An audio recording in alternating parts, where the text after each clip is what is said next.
The downing of that Russian jet will present complications in the fight against ISIL. To discuss this, I'm joined by Peter Bechtold in Portland, Oregon. He's the former director of Near East and North Africa Studies at the Foreign Service Institute. That's part of the U.S. Department of Justice. Why don't we start with Stoltenberg's comments? He used words like calm, de-escalation, diplomacy. He undoubtedly wants to lower the temperature. We also heard that from the U.S. president as well. Do you see that as key moving forward, and how likely is that? Sorry, Mike, it's the Department of State, not Justice. So it's very important. Excuse me. Yeah. Stoltenberg needs to let the world know that NATO still matters, because NATO has been without a project.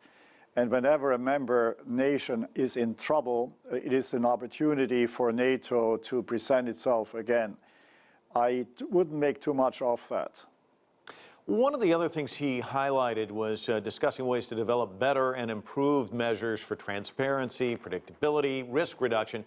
But we have so many players in the region, so many nations flying sorties there, so many agendas at work. How do you achieve that? Well, it's very, very difficult. As you said in your setup piece also, that this is a very small area, and all of the international players there that fly sorties, they all have their own domestic agendas. François Hollande has to respond to the horrific killings in Paris. The American president has to respond to the criticism from the Republican side to do something.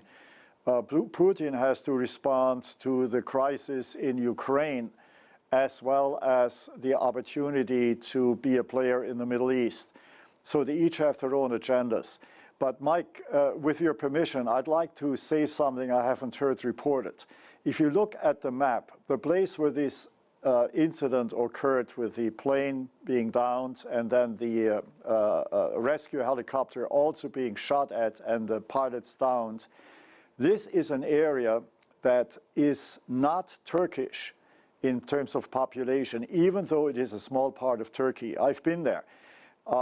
It is an area that the government of France gave to the late President Ataturk, Mustafa Kemal Ataturk, before his death in a sign of gratitude. And since the late 1930s, it has been contested between Turkey and Syria.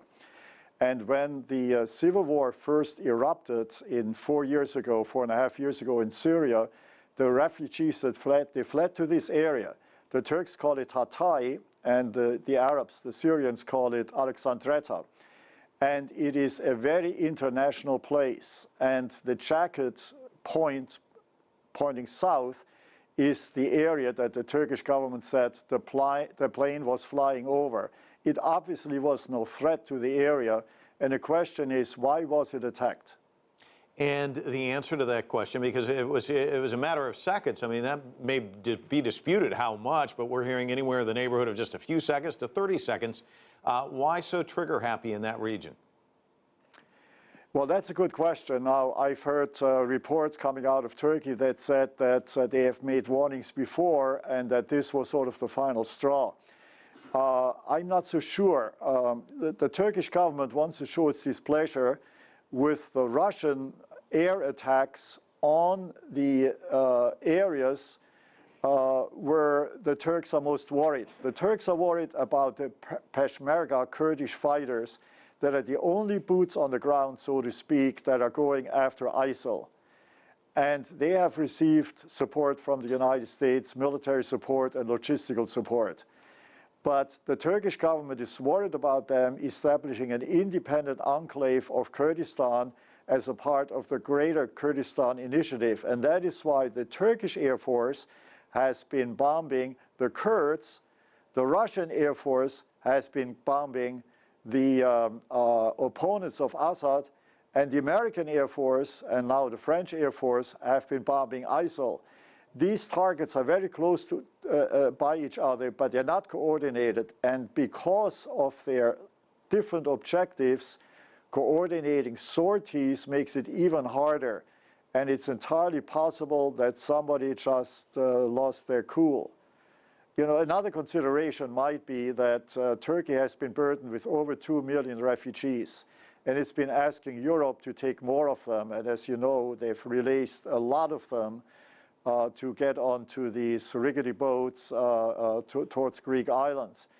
And they were hoping that the European Union, which is mostly NATO countries, would come across with major support, either financial support to feed these refugees or to accept more of them.